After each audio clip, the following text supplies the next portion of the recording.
E se o momento mais importante de todo o seu ano estivesse acontecendo em uma data específica, em um horário específico, e quase ninguém ao seu redor percebesse? 20 de março de 2026, 17h46.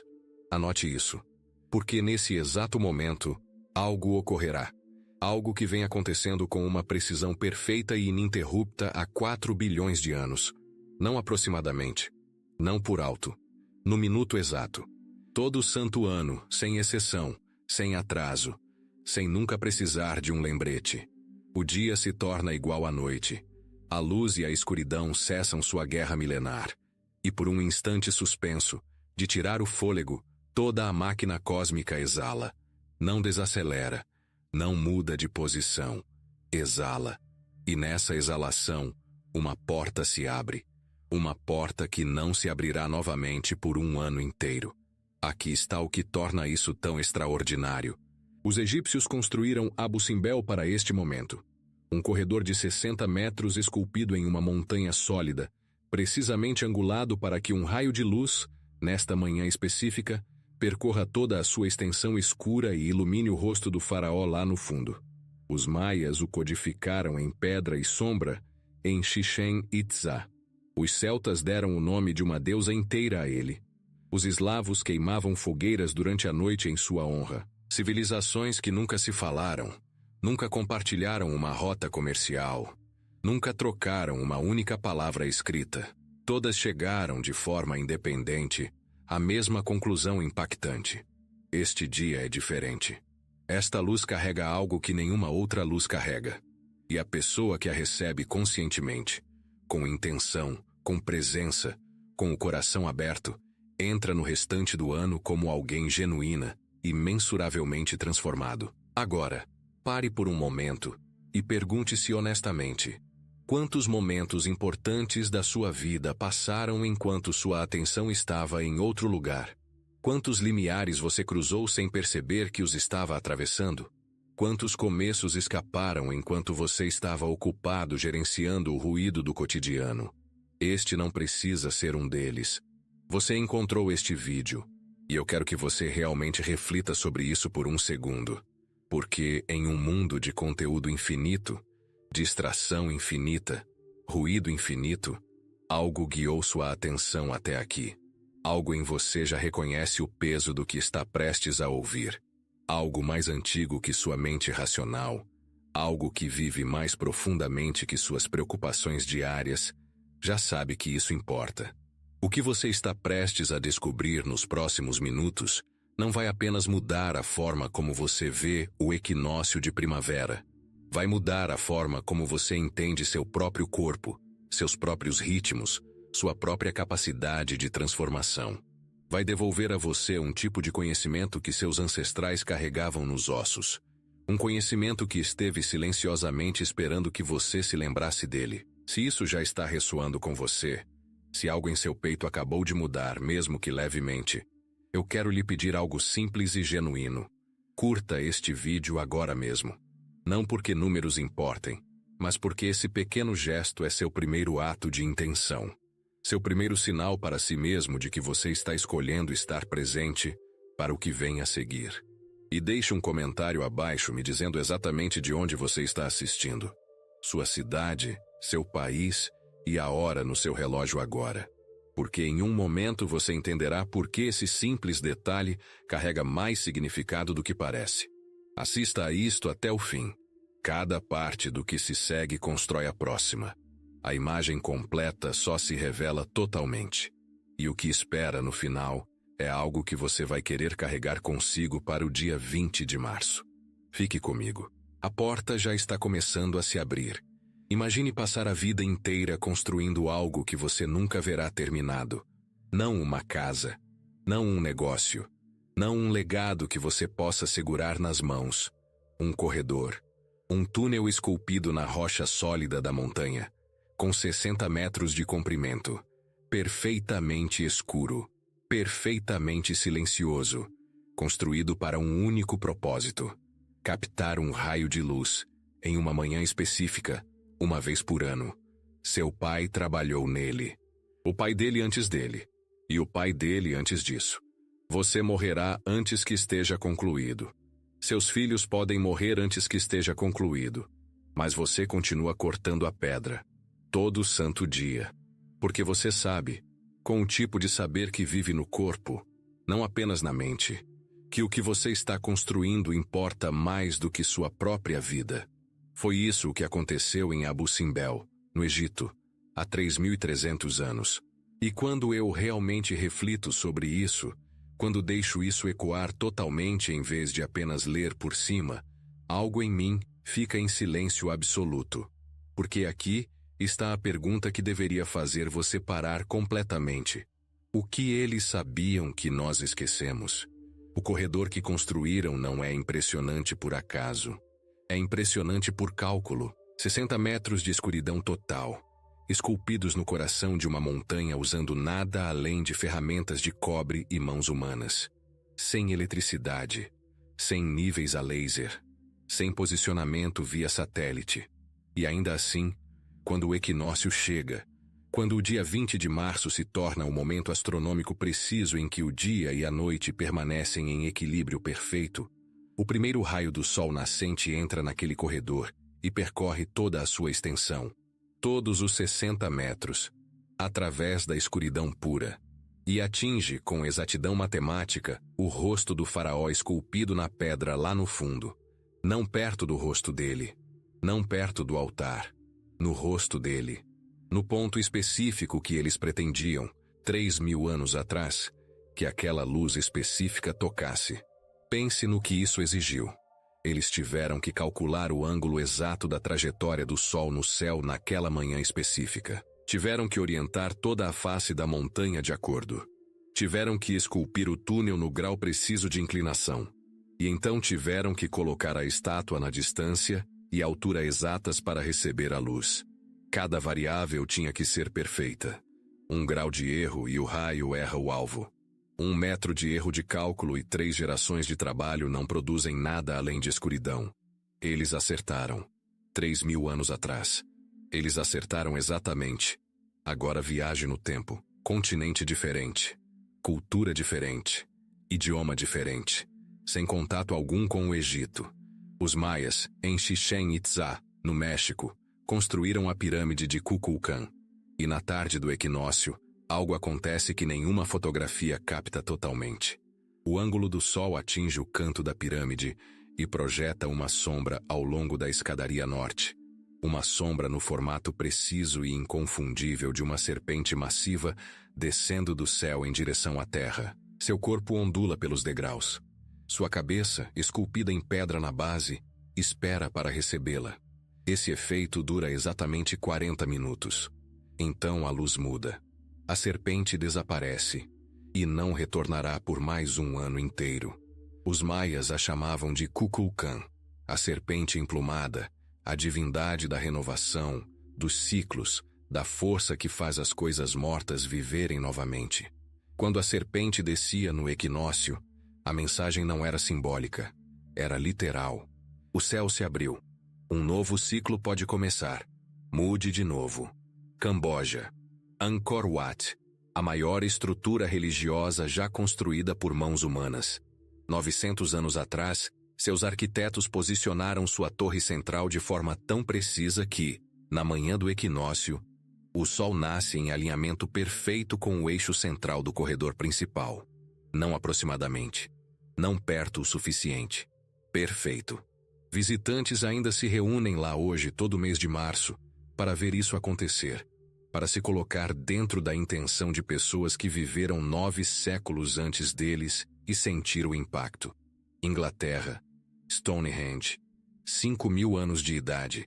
Quando o amanhecer do equinócio chega, sua primeira luz passa pelo portal principal e ilumina a pedra do altar no centro do círculo.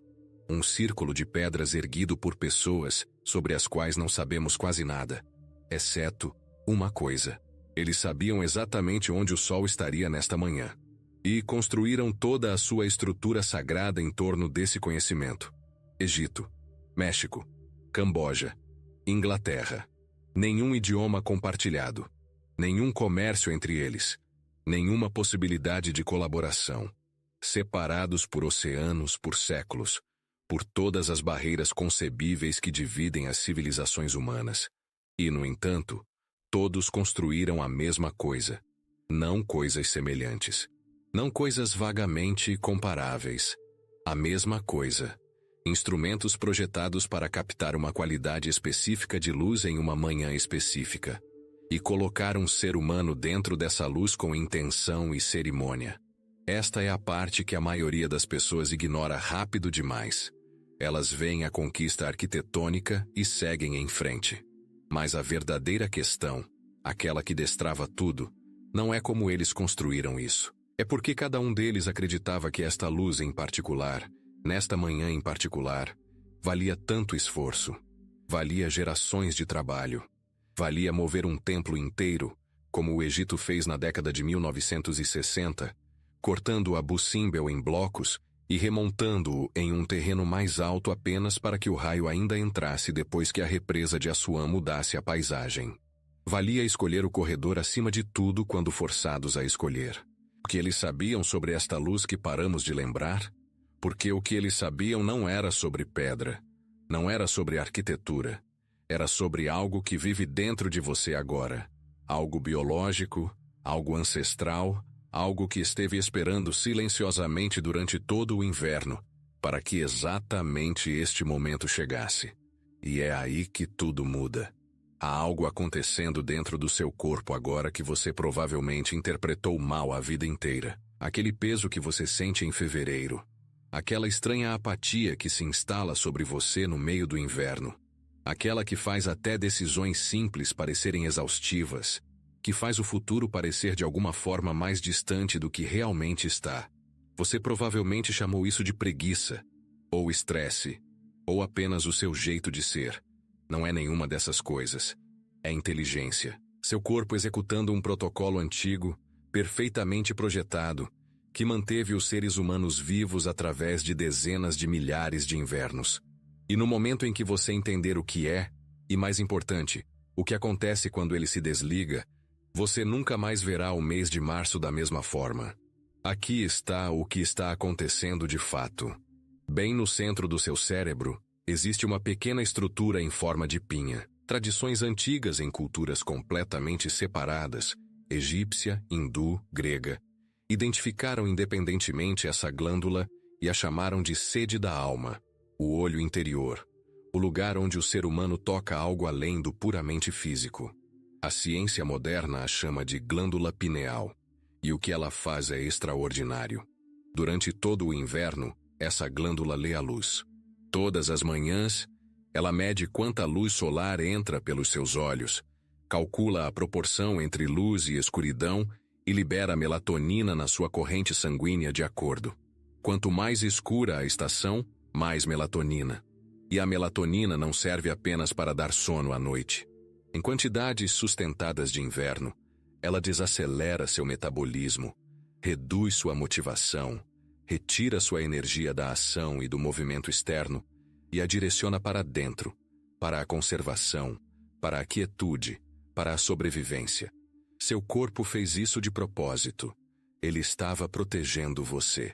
Em um mundo sem supermercados e aquecimento central, queimar energia agressivamente durante o inverno era uma estratégia perigosa. Então o corpo aprendeu ao longo de milhares de anos a ficar quieto, a esperar, a manter seus recursos próximos até que o sinal chegasse de que era seguro se expandir novamente. E o sinal? O gatilho biológico preciso que encerra o protocolo de hibernação. É o equinócio. O momento exato em que a luz e a escuridão se equilibram.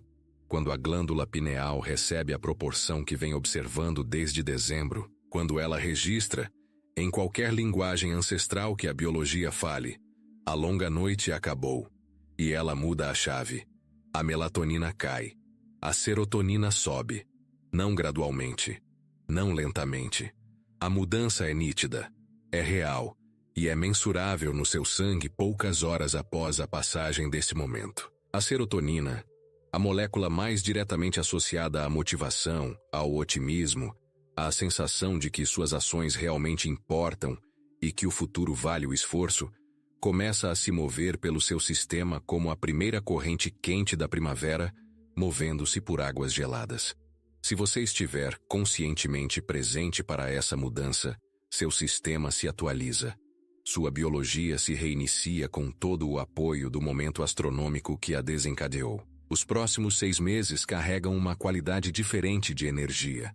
Não por sorte, mas porque você estava desperto quando o portão se abriu. Se você perder isso, se estiver distraído, entorpecido por telas, ou simplesmente inconsciente de que algo significativo está acontecendo, você experimentará o que milhões de pessoas sentem toda a primavera e não conseguem explicar. A natureza acelerando, o mundo brilhando. E você, de alguma forma, ainda sentindo que está se movendo através de algo espesso e resistente, ainda esperando por um degelo próprio que nunca parece chegar. Agora, aqui é onde se torna ainda mais notável. Nos dias que cercam o equinócio, cientistas mediram algo incomum acontecendo no campo magnético da Terra. Brechas físicas reais se abrem no campo, rachaduras através das quais o vento solar, o fluxo de partículas carregadas que flui constantemente do Sol, penetra de forma muito mais profunda do que em qualquer dia comum. Você não está apenas vivenciando uma mudança na luz do dia. Você está dentro de um ambiente eletromagnético mensuravelmente diferente. Seu corpo, que não é matéria sólida, mas um sistema de sinais elétricos, movimento de fluidos e comunicação celular, responde a esse ambiente da mesma forma que um diapasão responde ao som. Ele ressoa, ele muda, ele lembra frequências que quase havia esquecido. E seu cérebro, durante esses dias específicos, entra em um estado que os neurocientistas chamam de poda sináptica. Antigas conexões neurais, os sulcos bem gastos do medo, da autolimitação, de histórias que você repetiu tantas vezes que começaram a aparecer fatos permanentes sobre quem você é, começam a enfraquecer. Seu cérebro está fisicamente liberando espaço, dissolvendo o que não está mais sendo usado, abrindo espaço para uma nova arquitetura. Isso significa que o que você escolhe liberar nesta janela realmente se solta de forma diferente. E o que você escolhe plantar cria raízes em um tecido que está genuinamente pronto para receber. Agora mesmo, antes de seguir em frente, porque este momento já faz parte da energia do equinócio, escreva estas palavras nos comentários abaixo. Não amanhã. Agora. Eu sou o equilíbrio onde minha nova vida começa. Diga isso enquanto escreve. Sinta o que acontece no seu corpo quando o faz. Isso não é coincidência. Isso é reconhecimento. É algo em você lembrando o que já sabe. E se isso está tocando algo real em você, se você sente que este conhecimento pertence a você e às pessoas que você ama, compartilhe este vídeo agora mesmo com as pessoas em sua vida que precisam ouvir isso antes que o dia 20 de março chegue. Você pode ser a razão pela qual alguém atravessa este portal conscientemente, em vez de passar por ele dormindo. Apenas quem foi escolhido clicará no botão de inscrição deste canal agora. Aqueles que sentem no corpo que esta não é a última conversa que teremos. Porque o que vem a seguir, os protocolos exatos que seus ancestrais usavam para se preparar para este portal, passo a passo, é mais psicologicamente preciso e mais surpreendentemente prático do que qualquer coisa que você esteja esperando. Seus ancestrais não eram românticos sobre este dia. Eles eram precisos. Eles não acendiam velas esperando pelo melhor. Não acordavam na manhã do equinócio e improvisavam.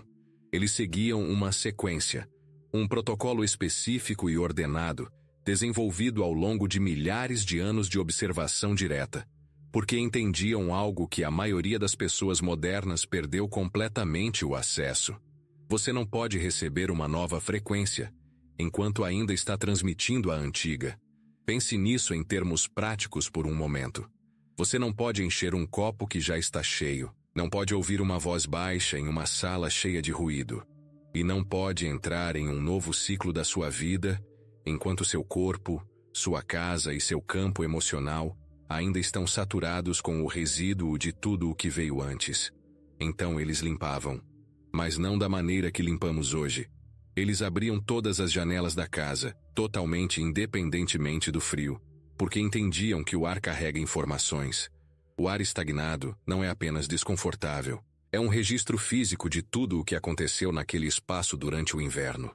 Cada discussão, cada noite de sono ruim, cada momento de preocupação que pairou na sala e nunca se dissolveu totalmente.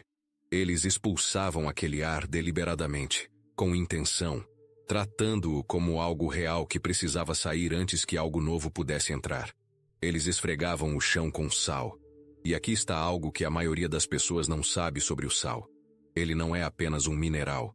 O sal é um dos neutralizadores eletromagnéticos mais poderosos encontrados na natureza. Ele interrompe e absorve resíduos carregados de superfícies e do ar. A tradição de limpar com sal não era superstição. Era conhecimento aplicado sobre como a energia se move através do espaço físico. Eles davam atenção especial aos cantos. Sempre aos cantos. Porque os cantos são onde o ar para de se mover. Onde a estagnação se acumula. Onde o peso do passado se aglomera sem ser perturbado por meses. Um canto que não foi limpo conscientemente guarda um tipo de sedimento energético, não visível, não dramático, mas real em sua influência no humor e na clareza de todos que vivem naquele espaço. Mas a limpeza física era apenas a camada superficial. O que vinha a seguir era mais difícil. Pergunte-se honestamente, quantas conversas inacabadas você está carregando agora? Quantas pessoas existem em sua consciência diária como uma tensão de fundo? Alguém a quem você deve algo? Alguém que o magoou? Alguém com quem você nunca resolveu as coisas totalmente? Consumindo silenciosamente uma parte da sua atenção todos os dias, sem que você perceba? Isso é o que os ancestrais chamavam de peso do que não foi encerrado. E eles tratavam isso tão seriamente quanto qualquer fardo físico, porque haviam observado, geração após geração, que uma pessoa que carrega tensões relacionais não resolvidas não consegue se mover livremente, não consegue pensar com total clareza, não consegue entrar em um novo ciclo com todo o seu ser, porque partes de sua consciência estão permanentemente estacionadas no passado, guardando feridas antigas, ensaiando argumentos velhos, esperando por resoluções que nunca vêm. O dia 19 de março tinha um nome específico no calendário ancestral. O dia da separação. O dia em que o velho solta o novo. E a prática era simples, mas exigente. Devolva o que deve. Libere o que tem guardado contra alguém, ou, no mínimo, tome uma decisão interna clara e consciente. Não estou mais alocando minha força vital para isso. Acabou. Está terminado. A precisão psicológica disso é notável, porque o que entendemos agora sobre trauma e o sistema nervoso confirma exatamente o que os ancestrais observaram empiricamente. O conflito não resolvido não vive na mente. Ele vive no corpo, na tensão mantida na mandíbula, nos ombros, no peito, na forma como a respiração encurta quando um nome específico vem à mente, na vigilância constante que nunca se desliga totalmente porque parte do sistema nervoso ainda está esperando por uma resolução de que a mente consciente desistiu anos atrás. Liberar isso conscientemente, nomear, decidir, declarar terminado, não é fraqueza. É a forma mais sofisticada de autogestão que existe. Agora aqui está a parte que surpreende quase todo mundo que ouve pela primeira vez. Na noite anterior ao equinócio, os ancestrais se reuniam em torno do fogo. Não pequenas chamas privadas, grandes fogueiras comunitárias, queimando alto o suficiente para serem vistas de longe, quentes o suficiente para serem sentidas a 20 metros de distância. E eles não se reuniam ali apenas para olhar. Eles traziam coisas para queimar. Palavras escritas, objetos simbólicos, representações físicas do que não queriam mais carregar. Uma carta nunca enviada. Uma lembrança de um capítulo que estavam prontos para fechar. Algo que ainda carregava o peso de uma memória que queriam deixar no ciclo anterior. E eles observavam queimar. Esta é a parte que as pessoas modernas tendem a descartar como teatral. Mas aqui está o que realmente acontece no corpo quando você vê algo queimar. quando vê um objeto físico que carregava peso emocional se dissolver em calor, luz e cinzas. O sistema nervoso, que não distingue entre experiência simbólica e literal, registra algo que estava esperando para registrar. Se foi. Eu vi partir. Não existe mais da mesma forma. E algo na musculatura, algo mantido nos tecidos sem permissão, se libera. Não completamente, não instantaneamente, mas de forma genuína. Uma porta se fecha no corpo que a mente sozinha jamais conseguiria fechar. Eles pulavam sobre as chamas depois disso. Um movimento deliberado. Entrar no fogo. Atravessar. Emergir do outro lado. O corpo codificando a transição com sua própria linguagem. Uma linguagem mais antiga do que qualquer palavra já dita. E então eles dançavam. Juntos. Em círculos. Porque o que vem a seguir, a força que chega quando a preparação está completa, não pode ser recebida plenamente sozinho. Existe uma palavra que foi dita por bilhões de pessoas, em dezenas de idiomas, através de séculos de história humana. E quase nenhuma delas sabe de onde ela realmente vem. Easter, Páscoa. Diga devagar. Sinta o som dela. Porque escondido dentro dessa única palavra está um dos pedaços mais surpreendentes de história oculta que você já encontrará. O termo usado em inglês, Easter, não vem de nenhuma tradição cristã. Não se traduz como ressurreição, ou luz, ou renovação em nenhuma língua sagrada antiga. Ele vem de um nome, o nome de uma deusa, Eostre, a divindade celta da primavera, da aurora, da qualidade específica de vivacidade que chega quando a longa escuridão finalmente termina. A celebração de primavera mais amplamente praticada no mundo moderno tem o nome de uma antiga deusa pagã do equinócio. Eles mudaram a cerimônia. Eles moveram a data. Em 325 d.C., no Concílio de Nicéia, foi tomada uma decisão deliberada de separar a celebração cristã do equinócio astronômico, para garantir que nunca caíssem no mesmo dia. Mas eles não puderam mudar o nome em muitas línguas, porque o nome já era profundo demais. Já estava enraizado na linguagem falada de muitos povos em muitas terras. Então ele permaneceu. E com ele permaneceram os ovos, a lebre, a imagem de uma vida nova rompendo a casca. Porque você não pode remover o que está tecido na camada mais antiga da memória humana. Agora pense no ovo por um momento. Pense de verdade. Porque este símbolo é muito mais radical do que parece. Dentro de um ovo fertilizado, antes de chocar, tudo o que é necessário para uma vida completa já existe. Cada órgão, cada instinto, cada capacidade. O projeto completo da criatura que ele se tornará já está presente. Já está codificado, já está esperando. O ovo não precisa adquirir nada de fora. Não precisa ser completado. Já é um todo. Ele simplesmente precisa das condições certas, o calor certo, o tempo certo, para se tornar o que já é. Aqui está a pergunta que muda tudo quando você permite que ela ecoe. E se isso também for verdade sobre você? E se a vida que você está esperando para começar não for algo que você precise construir do zero, mas algo já totalmente formado dentro de você, esperando as condições certas para emergir? O que foi guardado dentro do seu ovo particular, esperando silenciosamente por este longo inverno, para que exatamente este momento o fizesse eclodir?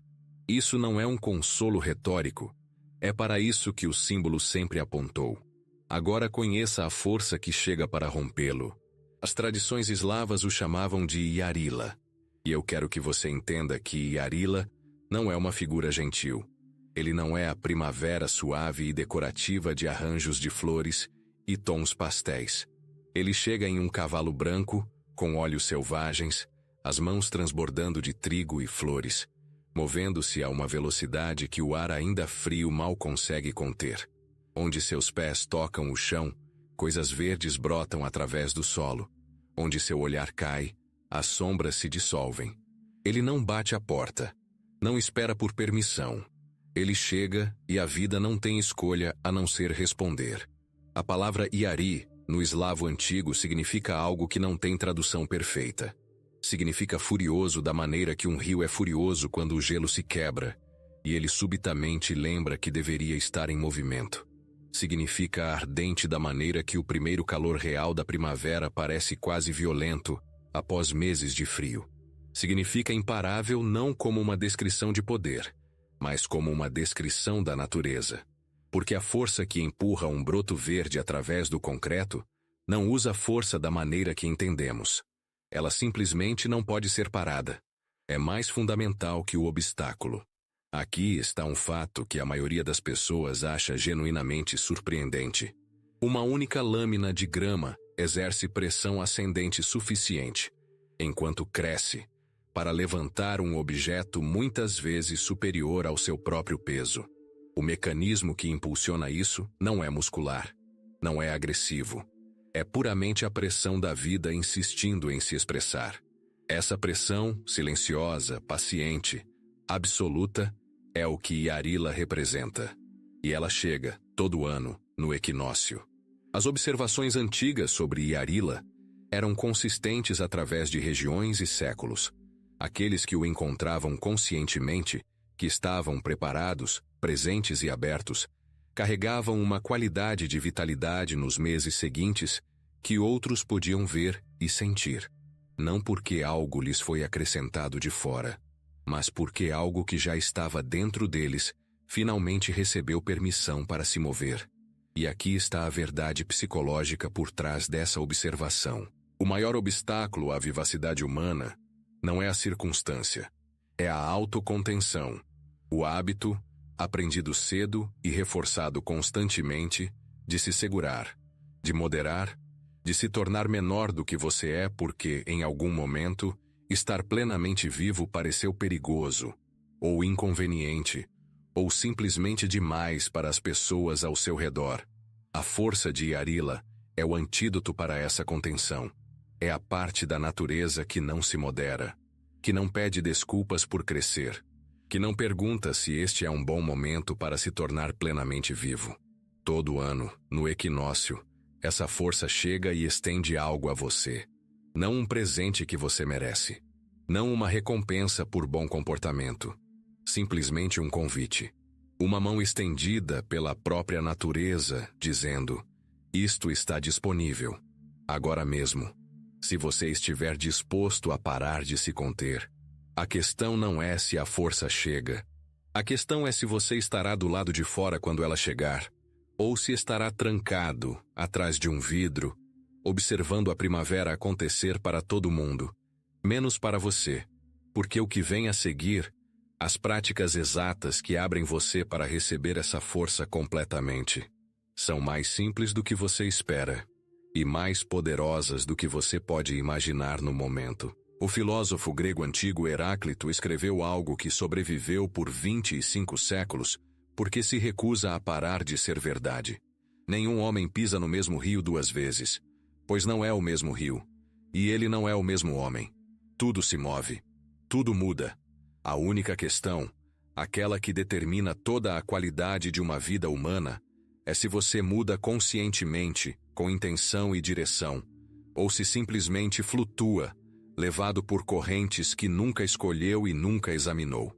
20 de março de 2026, às 17h46, é o seu rio.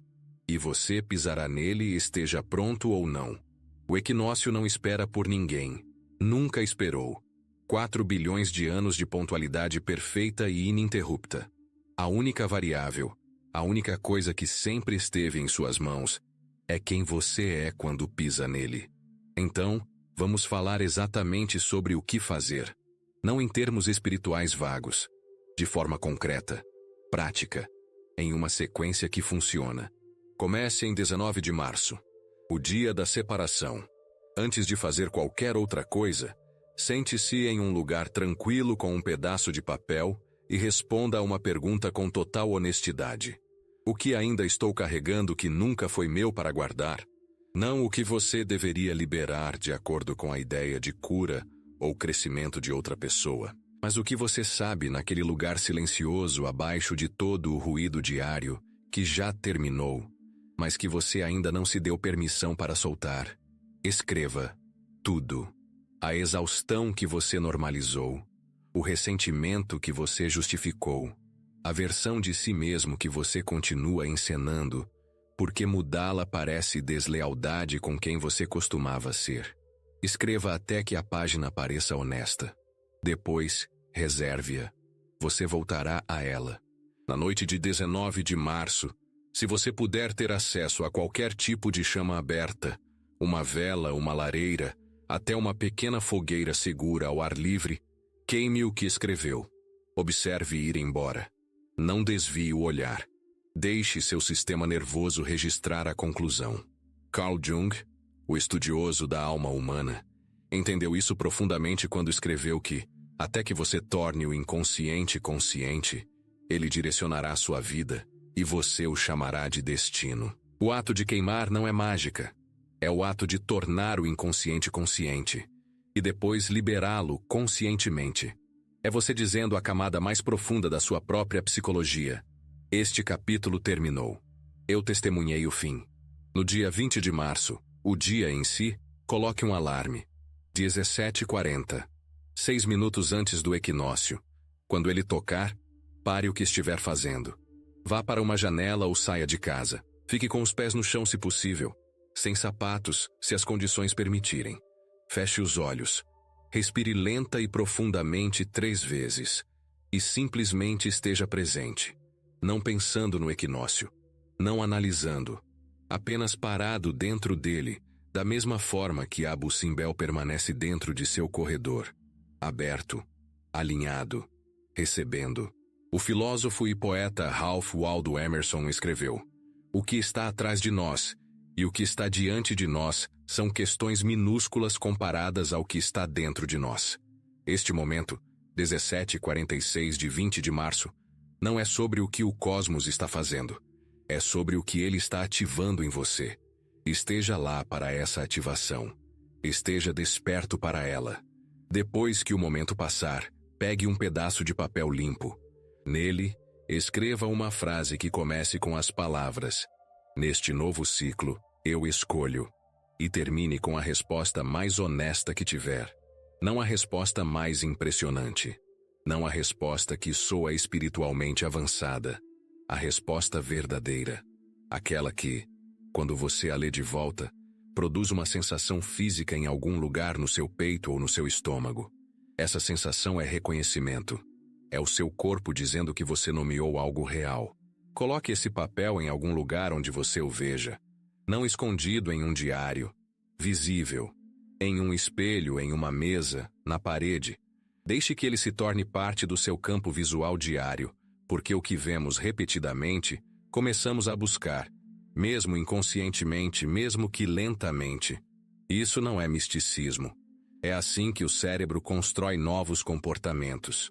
A repetição da intenção, sustentada ao longo do tempo, remodela os caminhos neurais exatamente da maneira que este vídeo descreveu. Nos dias 21 e 22 de março, faça um pequeno ato físico que espelhe sua intenção. Plante uma semente na terra, qualquer semente em qualquer vaso. Ou coloque uma pedra que você encontrou do lado de fora no parapeito da janela. Ou beba um copo cheio de água de forma lenta e deliberada, com total atenção.